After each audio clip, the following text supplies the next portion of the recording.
آپ علیہ الصلاۃ والسلام نے عمل کیا، یہ آپ کی سنت ہے۔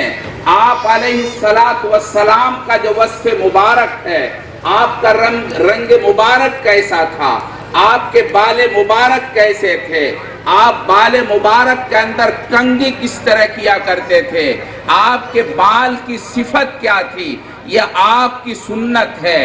اور آپ کی تقریر کا مطلب یہ ہے، آپ علیہ الصلاۃ والسلام کے سامنے کسی صحابی نے کوئی عمل کیا، آپ نے سکوت اور خاموشی اختیار فرمائی، یہ آپ کی تقریر ہے، یہ بھی سنت ہے۔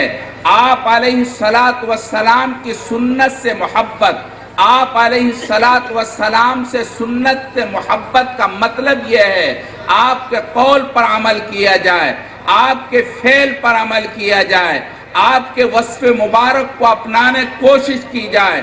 اگر کوئی آدمی ان چیزوں پر عمل کرتا ہے، آپ علیہ الصلاۃ والسلام کی سنت سے وہ پیار کرتا ہے، اللہ کے رسول کی سنت پر اگر عمل نہیں کرتا، آپ کے قول مبارک پر توجہ نہیں دیتا، آپ کے عمل کو اپناتا نہیں ہے، وہ سنت سے محبت کرنے والا نہیں ہے۔ صحابہ کرام رضوان اللہ تعالی علیہم اجمعین آپ کے قول کو سنتے ہیں اور سننے کے بعد فوراً عمل پیرا ہوتے ہیں۔ کہیں ممکن آپ کو نظر نہیں آئے گا کہ صحابی میں سے کسی نے آپ کے قول کو سنا ہو اور اس پر عمل نہ کیا ہو۔ حضرت عبداللہ بن مسعود رضی اللہ تعالیٰ عنہ، یہی جمعے کا دن تھا، آپ علیہ الصلاۃ والسلام ممبر پر خطبے کے لیے تشریف فرما ہوتے ہیں۔ کچھ لوگ مسجد کے اندر بیٹھے ہوئے ہیں، مسجد پوری بھری ہوئی ہے، باہر کچھ لوگ کھڑے ہیں، چونکہ مسجد چھوٹی تھی۔ آپ علیہ الصلاۃ والسلام نے باہر کھڑے ہونے والے لوگوں سے ایک جملہ ارشاد فرمایا، ایھا الناس علیکم الجلوس، ایھا الناس علیکم الجلوس، ایھا الناس علیکم الجلوس، لوگو بیٹھ جاؤ، لوگو بیٹھ جاؤ، لوگو بیٹھ جاؤ۔ عبداللہ بن مسعود رضی اللہ تعالیٰ عنہ ابھی گھر سے آ رہے ہیں، مسجد نبوی سے بہت دور ہیں، ان کے کانوں میں یہ جملہ پہنچتا ہے۔ عبداللہ بن مسعود رضی اللہ تعالی عنہ مسجد نبوی سے بہت دور روڈ پر بیٹھ جاتے ہیں۔ نماز کے بعد آپ کو بتایا گیا، عبداللہ مسجد نبوی سے بہت دور بیٹھے تھے۔ اللہ کے رسول نے بلایا اور دریافت فرمایا، عبداللہ سنا تم دور بیٹھ گئے تھے، کیوں تم اتنی دور بیٹھے تھے؟ میرے بھائیوں، ذرا قربان جائیے صحابہ کرام پر، کیا محبت ہے، اللہ کے رسول کی سنت سے کتنا پیار ہے۔ عبداللہ بن مسعود رضی اللہ تعالیٰ عنہ عجیب انداز سے جواب دیتے ہیں، وہ کہتے ہیں میرے محبوب صلی اللہ علیہ وسلم، آپ کا ارشاد مبارک میرے کانوں میں پڑا ہے، آپ کے ارشاد کے میرے پاس پہنچنے کے بعد عبداللہ کی مجال نہیں ہے کہ آپ کے قول کے خلاف ایک قدم بھی آگے بڑھا دے۔ اس لیے عبداللہ روڈ پر بیٹھ گیا۔ اللہ کے رسول صلی اللہ علیہ وسلم نے ارشاد فرمایا، عبداللہ میں نے تم سے نہیں کہا تھا، میں نے ان لوگوں سے کہا تھا جو مسجد نبوی کے پاس کھڑے تھے، میں نے تم سے نہیں کہا تھا۔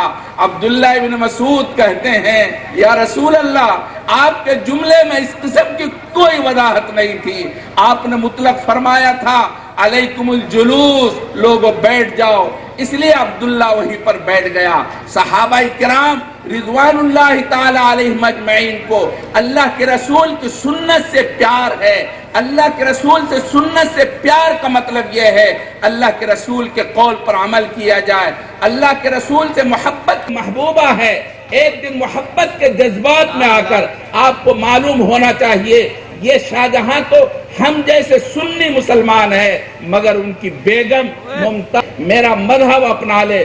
شاہجہاں حیران ہوتا ہے، وہ کہتا ہے، او پگلی تو کیا بات کرتی ہے؟ وہ کہتی ہے، میں پگلی نہیں ہوں، آپ میرے عاشق ہیں، میں معشوقہ ہوں۔ عاشق کو اپنی معشوقہ کے بات پر چلنا پڑتا ہے، ایک محب کو اپنی محبوبہ کی بات پر چلنا پڑتا ہے۔ اگر کوئی محب اپنی محبوبہ کی بات پر نہیں چلتا وہ اپنے دعوے میں جھوٹا ہے۔ چنانچہ محبت کے اصول لکھے ہیں، من تو شدم تو من شدی، من جا شدم تو تن شدی، من تو شدم تو من شدی، من جا شدم تو تن شدی، تا کس نہ گوید بعد ازی، من دیگرم تو دیگری۔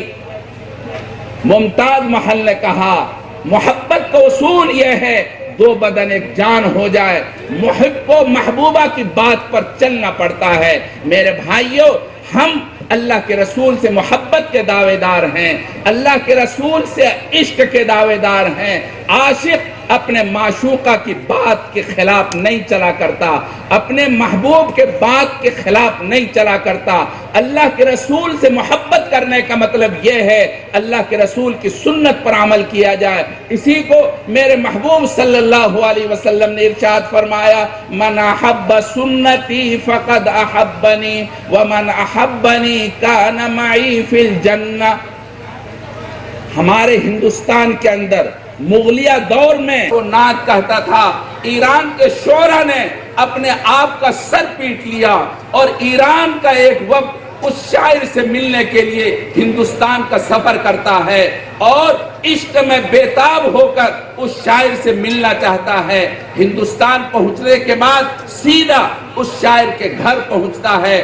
گھر پہنچنے کے بعد جب شاعر نے معلوم کیا کہاں ہے تو بتایا گھر نہیں ہے، وہ نائی کی دکان پر گیا ہوا ہے۔ میرے بھائیوں، مالیار کوٹلہ کے لوگوں، بہت غور سے سنو، ہندوستان کے اندر ایران کا وفد پہنچتا ہے، اس شاعر کے گھر پہنچتا ہے۔ جب گھر نہیں ملتا پوچھا جاتا کہاں ہے، بتا نائی کی دکان پر گیا ہوا ہے۔ وہ سب کے سب نائی کی دکان پر پہنچتے ہیں اور پوچھتے ہیں فلاں کون ہے؟ بتایا یہ شخص ہے جو نائی کے پاس بیٹھا ہوا ہے، اس کی حیت یہ ہے وہ اپنی داڑھی ترشوا رہا ہے، داڑھی مونڈ رہا ہے۔ ایرانی شعراء نے اپنا سر پیٹ لیا کہ ہائے افسوس، ہائے افسوس، ہائے افسوس، وہ تیری نعت، وہ تیرا قول اور یہ تیرا عمل، تو کیسا آدمی ہے؟ تیری نعت اس طرح سے اور تیرا عمل یہ۔ اس پر وہ شاعر کہتا ہے، من ریش می تراشم لیکن دلے کسے نمی تراشم۔ میں اپنی داڑھی چھیل رہا ہوں، میں اپنی داڑھی منڈوا رہا ہوں، کسی کا دل نہیں دکھا رہا ہوں، کسی کو اذیت نہیں پہنچاتا، کسی کو تکلیف نہیں پہنچا رہا ہوں۔ اس پر ایرانی شعراء نے کہا، ہائے تف، ہائے افسوس، ہائے افسوس، ہائے افسوس، دل رسول اللہ صلی اللہ علیہ وسلم می تراشی۔ ارے بیوقوف، تو یہ کہتا ہے میں کسی کے دل کو نہیں تکلیف پہنچاتا۔ ارے بیوقوف، تو محبوب صلی اللہ علیہ وسلم کے دل کو چھیل رہا ہے، اللہ کے رسول کے دل کو اذیت پہنچا رہا ہے اور اللہ کے رسول کے دل کو زخم لگا رہا ہے، اور یہ کہتا ہے میں کسی کو تکلیف نہیں پہنچاتا۔ بیوقوف، تو کس کو تکلیف پہنچائے گا؟ اپنے محبوب کو دکھی کر رہا ہے۔ میرے محبوب صلی اللہ علیہ وسلم کو ایک ولی نے خواب میں دیکھا، آپ کا سینے مبارک زخمی ہے، آپ کا سینے مبارک زخم خوردہ ہے۔ وہ ولی خواب میں اللہ کے رسول کو دیکھتا، سینے مبارک میں زخم کیسا ہے؟ اللہ کے رسول فرماتے ہیں یہ میری امت کا لگایا ہوا زخم ہے، میری امت میری سنت کو پامال کرتی ہے، میری امت کے افراد میری سنت کو اپنے ہاتھوں سے پامال کرتی ہے، میری سنت کو اپنے پیروں سے رونتی ہے اور یہ مجھے زخم لگاتے ہیں۔ میں نے اپنی امت کے لیے اللہ کے سامنے پوری رات رو رو کر دعائیں کی ہے۔ عرفات کا میدان گواہ ہے، چلچلاتی ہوئی دھوپ کے اندر 3 گھنٹے تسلسل کے ساتھ امت کے افراد کے لوگوں کے لیے میں نے اللہ سے مغفرت کی سفارش کی ہے، تڑپ تڑپ کر کے دعائیں کی ہیں۔ یہ امت کے لوگ مجھے زخمی کرتے ہیں، سنت کو پامال کر کے، اللہ کے رسول کو زخمی کر کے کیا حال ہوگا اگر قیامت کے دن اللہ کے رسول نے یہ فرما دیا ہٹاؤ یہ مالیار کوٹلہ کے لوگوں ہیں، زبانی دماغ خرچ کرتے ہیں، میری سنت کے پامال کرنے والے ہیں۔ بھگاؤ میرے پاس سے، ہٹاؤ، کیا حال ہوگا بتاؤ دوستو، اللہ کے رسول کی سنت کو پامال کر کے کہاں جاؤ گے؟ اس لیے میرے بھائیوں، عہد کرو آج سے اس مجمع کے اندر اللہ کے رسول کی سنت کی مخالفت نہیں کریں گے۔ کیا بھائی کریں گے آپ لوگ؟ بتائیے، ہاتھ اٹھائیے۔ نہیں کریں گے۔ آج اس مجمع سے آپ یہ عہد کر کے اٹھیں، ہم گناہ نہیں کریں گے، اللہ کے رسول کی سنت کی مخالفت نہیں کریں گے۔ ہمارے علماء اللہ کے رسول کی سنت کے عاشق ہیں، اللہ کے رسول کی سنت کے خوگر ہیں۔ ہمارے علماء دیوبند اللہ کے رسول صلی اللہ علیہ وسلم ایک مرتبہ گھر سے نکلتے ہیں، ٹائم تھوڑا سا زیادہ ہو رہا ہے، مگر میرے بھائیوں میں اصل مقصد کی طرف آنا چاہتا ہوں، اس لیے آپ غور سے سنیں۔ ہمارے علماء دیوبند اللہ کے رسول کی سنت کے پیروکار، آپ صلی اللہ علیہ وسلم ایک دن عیدگاہ کے لیے گھر سے نکلتے ہیں، سامنے میدان میں بچے کھیل رہے ہیں اور اچھے اچھے کپڑے پہن کر کے خوشیاں منا رہے ہیں۔ اسی کے قریب ایک بچہ بیٹھا ہوا ہے جس کے بدن پر کپڑا بھی نہیں ہے، غم زدہ حالت میں ہے۔ اللہ کے رسول اپنا سفر روک کر اس بچے کے پاس ایسے بیٹھتے ہیں جیسے نماز کی حالت میں بیٹھا کرتے تھے، اور اس بچے سے جا کے پوچھتے ہیں، بیٹا کیا بات ہے، تم ان بچوں کے ساتھ کیوں نہیں کھیل رہے ہو اور تمہارے بدن پر کپڑے بھی نہیں ہیں، تم نے کپڑے کیوں؟ میرے باپ بھی نہیں ہے۔ آپ علیہ السلام اس بچے کے ساتھ رو پڑتے ہیں، آپ کی آنکھوں میں آنسو ہیں۔ اللہ کے رسول اپنے دونوں ہاتھ بڑھا دیتے ہیں اور کہتے ہیں، بیٹا کیا تم مجھے باپ بناؤ گے؟ وہ بچہ ہے، تڑپ کر کے آپ کی گود میں آ جاتا ہے۔ اللہ کے رسول اس بچے کو گود میں لیتے ہیں اور سیدھے گھر پہنچتے ہیں۔ حضرت عائشہ سے جا کر کہتے ہیں، عائشہ میں نے تمہارے لیے جنت کا سامان کر دیا ہے، یہ یتیم ہے، اس کو نہلاؤ دھلاؤ اور کھانا کھلاؤ، اور حسن اور حسین کے عمدہ کپڑوں میں جو کپڑا اس کے بدن پر آئے وہ پہنا دو۔ حضرت عائشہ یہ کام کرتی ہیں اور اللہ کے رسول کے حوالے کرتی ہیں۔ جس وقت اللہ کے رسول نے یہ ان کے اللہ کے رسول کے حوالے کیا، اس وقت آپ علیہ السلام نے ارشاد فرمایا، انا وکافل الیتیم کہاتین، فرمایا یتیموں کی کفالت کرنے والے، یتیموں کی پرورش کرنے والے ان دونوں انگلیوں کی طرح سے جنت میں، یعنی میرے ساتھ جنت میں ایسے ہوں گے جیسے ان دونوں انگلیوں میں فاصلہ ہوتا ہے۔ علماء دیوبند یتیم بچوں کو دیکھتے ہیں، تڑپ جاتے ہیں۔ اسی کو علامہ حالی نے آپ علیہ السلام کے حوالے سے کہا ہے، وہ فقیروں کا ملجا، ضعیفوں کا ماوا، یتیموں کا والی، غلاموں کا مولا۔ آپ علیہ السلام یتیموں سے پیار کرنے والے، فقیروں کے ملجا اور جائے پناہ تھے۔ علماء دیوبند حضرت مولانا سلطان الحق صاحب ایک یتیم بچے کو دیکھتے ہیں، تڑپ جاتے ہیں اور اپنے گھر میں جا کر بیائی وہی جملہ ارشاد فرماتے ہیں جو آپ علیہ السلام نے حضرت عائشہ سے فرمایا تھا۔ اپنی بیگم کے درمیان ایسے تڑپتے ہیں، ظاہر میں آپ کو نظر آتا ہے یہ علماء بھیک مانگتے ہیں، مگر راتوں کو اللہ کے سامنے تڑپتے ہیں، اللہ کے رسول صلی اللہ علیہ وسلم کی طرح، اور امت کے افراد کے لیے، امت کے فرد کے لیے راتوں کو تڑپتے ہیں۔ حضرت مفتی خلیل الرحمن صاحب جو اس مدرسے کے بانی ہے، آپ ذرا ان کی صورت دیکھیے، یوں ہی صورت ایسے نہیں بنی ہے، راتوں کو تڑپ تڑپ کر کے اللہ کے سامنے رونے والے، آپ صلی اللہ علیہ وسلم کی سنت کے لیے اپنے آپ کو مٹانے والے، انہوں نے اپنے تن من دھن کی بازی لگا دی اور امت کے بچوں کے لیے آج آپ نے دیکھا یہ عزیزم مفتی محمد یوسف صاحب انہی کا پروردہ ہے، انہوں نے سنایا، میں نے کہا بیٹا دیکھو آپ کو امت کے لیے ایسے کام کرنا ہے جیسے محبوب صلی اللہ علیہ وسلم کرتے تھے۔ انہوں نے بتایا فلاں آدمی مجھ سے جلتے ہیں، حسد کرتے ہیں، انہوں نے یہ کہا، میں نے کہا نہیں وہ کرنے دو، مگر آپ کا کام ہے۔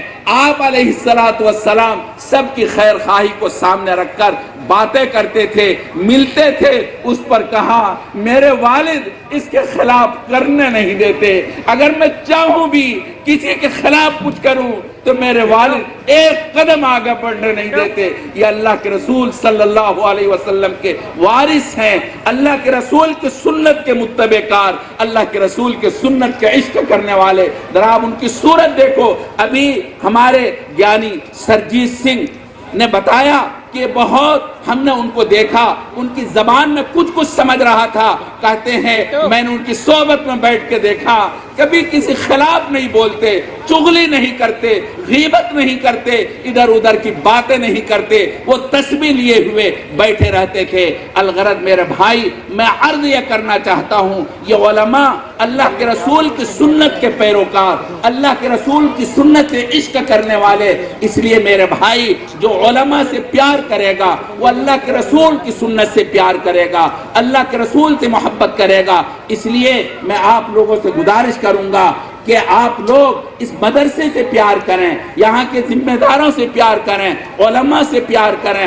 عزیزم مفتی محمد یوسف ایک بچہ ہے, آپ کے حوصلوں کے ذریعے آگے بڑھ سکتا ہے, اور اگر آپ نے حوصلہ دیا یہ بڑا سے بڑا کام کر سکتا ہے. شاید آپ کو پتہ نہیں, یہ کئی راتوں سے سوئے نہیں ہیں. ہم لوگ رات بھر چلتے رہے یا ہر تھوڑی دیر کے اندر فون سے رابطے میں تھے کہ آپ کہاں پہنچے ہیں, کس حالت میں پہنچے ہیں. ایک بچہ اللہ کے رسول کا سود لے کر میدان میں ہیں. اللہ تعالیٰ ان کی عمر میں برکت نصیب فرمائے اور حاسدوں کے حسد سے بچائے, شرور و فتن سے بچائے. اس لیے مالیار کوٹلہ کے لوگوں, میں آپ سے گزارش کروں گا, اللہ کے رسول کی سنت سے پیار کریں, اللہ کے رسول کی سنت سے محبت کریں. جس نے اللہ کے رسول کی سنت سے پیار کیا اس نے اللہ کے رسول سے پیار کیا. اللہ کے رسول سے پیار کرنے والا اللہ کے رسول کے ساتھ جنت میں جائے گا. وآخر دعوانا الحمدللہ رب العالمین. چلو بھائی دعا کر لیں. دائما مع دوامک اللہم لک الحمد حمدا خالدا مع خلودک. اللہم صل علی سیدنا محمد وعلی آل سیدنا محمد وبارک وسلم. ربنا لا تزغ قلوبنا بعد اذ ہدیتنا وہب لنا من لدنک رحمہ فنا مع الابرار. رب کریم ہم سراپا گنہگار ہیں, سر کے بال سے لے کر پیر کے ناخن تک گناہوں میں ڈوبے ہوئے ہیں. رب کریم ہم نے دن کے اجالوں میں اور رات کے اندھیروں میں گناہ کیے ہیں. ہم نے چھوٹے بھی گناہ کیے ہیں, بڑے بھی گناہ کیے ہیں, ظاہراً بھی گناہ کیے ہیں, باطناً بھی گناہ کیے ہیں. ہم گناہوں کے رسیاں ہیں, ہمارا انگ انگ گناہوں میں ڈوبا ہوا ہے. ہم اپنے گناہوں کے اعتراف کرتے ہیں, اقراری مجرم ہیں. آپ گناہ کے معاف کرنے کو پسند کرتے ہیں. رب کریم ہم سب کے گناہوں کو معاف فرما دیجئے, ہماری خطاؤں کو درگزر فرما دیجئے.